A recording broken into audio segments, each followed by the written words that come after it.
Hello, this is David Peritz, and I'd like to take this opportunity to share with the people who watch or subscribe to my YouTube channel a new class that I'm going to be doing, which will be a live in-person Zoom class for a subscription fee.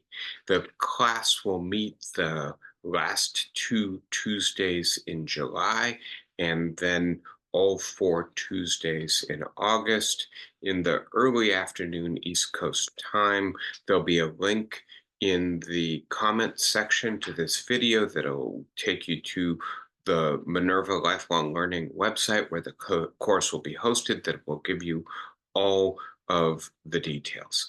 And the class is going to be on Dangerous Politics, Neglected Issues 2024, why we can no longer rely on our institutions to rescue us from our politics. And this class will be meeting the last two Tuesdays in July, and then each Tuesday after that for August. It meets from 1 to 3 p.m. Eastern Time, 10 to 12 Western Time, and then other time zones if you're other places in the world.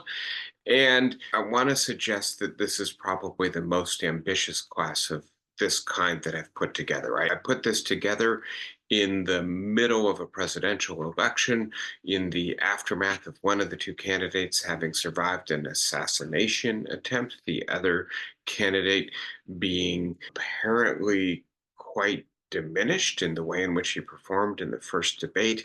The first candidate, Donald Trump, apparently with a plan to substantially increase executive power and to use it in ways that may be hostile to the traditions of liberal democracy that have been slowly but surely improved over the course of American history. The other candidate, Joe Biden, seemingly incapable of really persuading people about the dangers that path represents. And so with that background, I want to suggest that in 2024, as the subtitle of the course says quite clearly, we cannot rely on our institutions to rescue us from our politics. This was, I think, most abundantly clear in the recent Supreme Court case on presidential immunity, Donald J. Trump versus the United States, aptly named. And in that case, I do not believe the justices of the Supreme Court live in a world in which they could be unaware of so-called Project 2025, this project to vastly expand and to use in much more targeted and political ways executive power. I don't think the justices can be unaware of that. And so they made a decision removing the constraint of potential criminal liability from the presidency at a moment where one of the two main candidates for the presidency is promising to do things that may very well be criminal if he is held to account for them.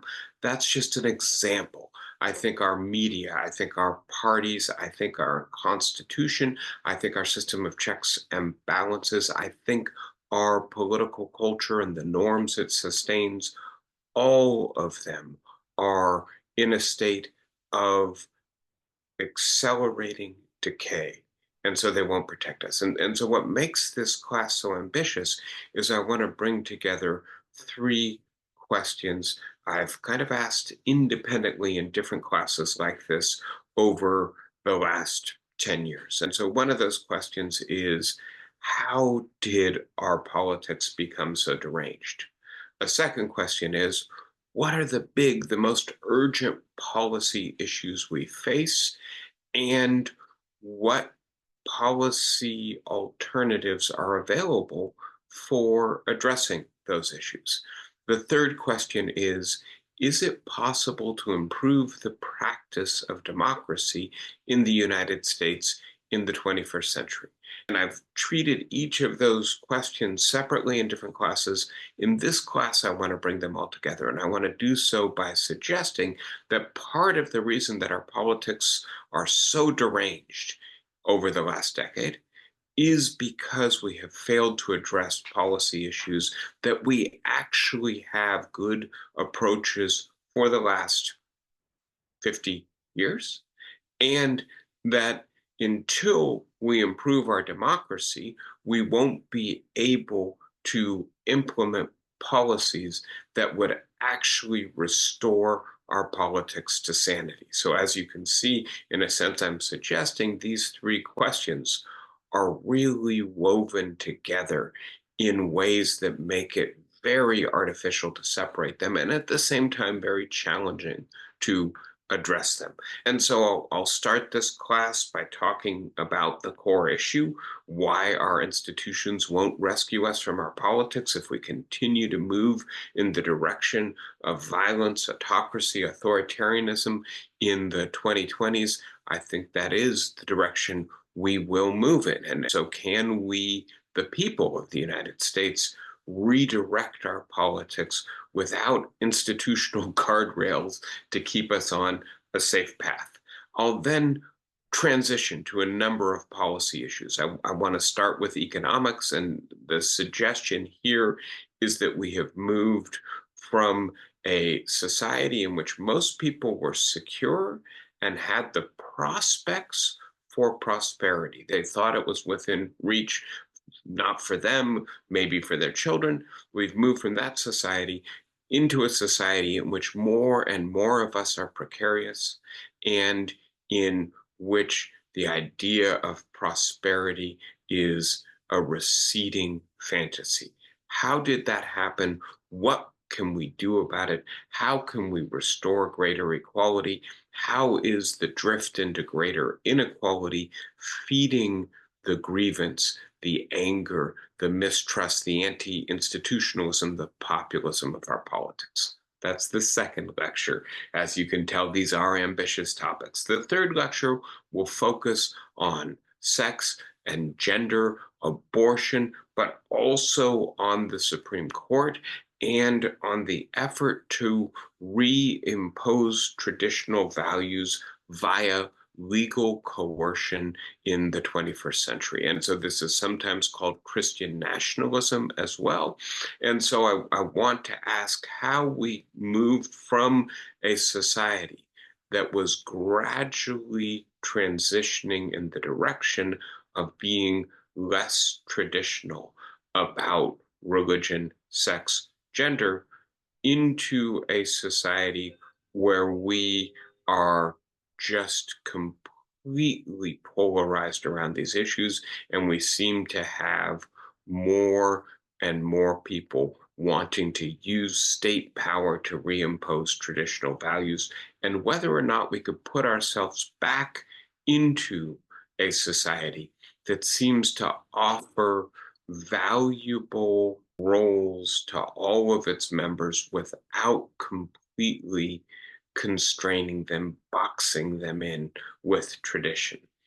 The fourth lecture will focus on issues of immigration, race, diversity, and fracture. And so the idea, of course, is that we're on our way to being a multiracial democracy, and yet increasingly large numbers of people seem to feel that this does not allow the level of social cohesion necessary to sustain a sense that we all belong to the same society, that we're all in this together, that we all care for each other, that we have solidarity with each other.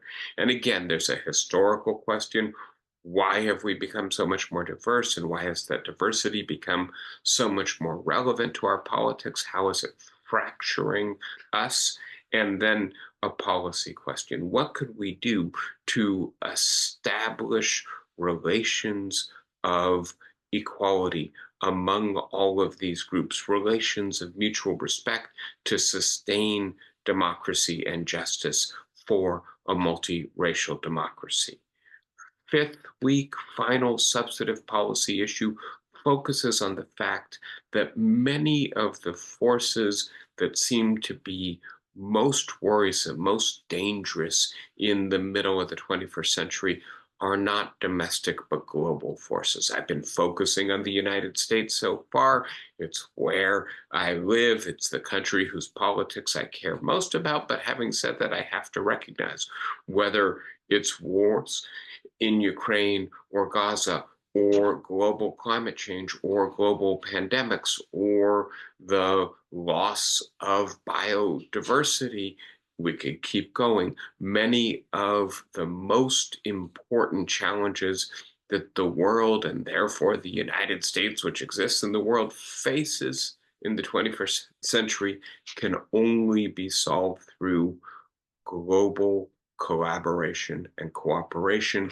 We require global institutions, and we need to have some sense of agency, some sense that we can solve these problems, even if these problems require the work of societies that differ fundamentally from our society in their values, in their institutions, in their interests. And so, how do we rebuild functional global institutions in what I'm going to call the post Cold War world?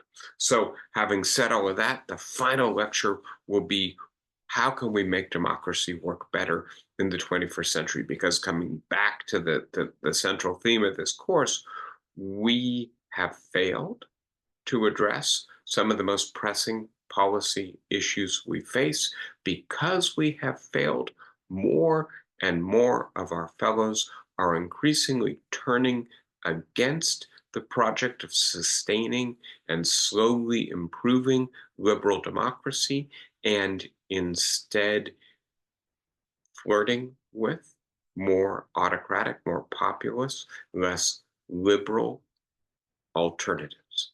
And so, can we make our institutions work better so that policies are implemented so more people can see that democracy works for them?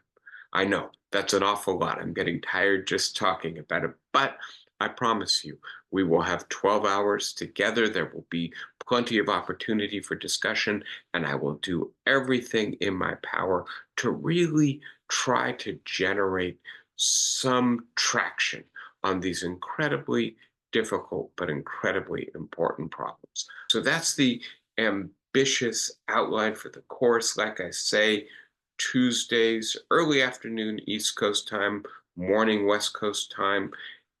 There's a link in the comment section to get you to the page where you can register for it. If it is your first time taking a Minerva class, you can put in the coupon box first time and you'll get a little discount. This is quite affordable anyway. And I hope some of you will consider joining me live. I would love to see you online in person at some point soon. Thank you very much, and hope to see you there. Bye-bye.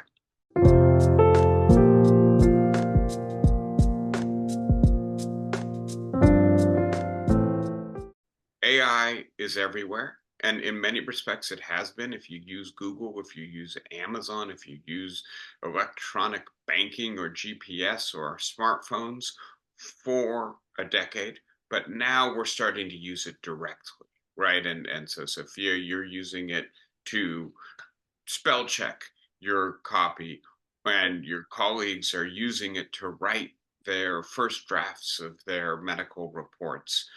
My colleagues may be using it to grade their papers, et cetera, and so on. And so it's everywhere now. And for people our age, it may be a little bit less obligatory to use, but for my college students, they absolutely have to use it, know how to use it.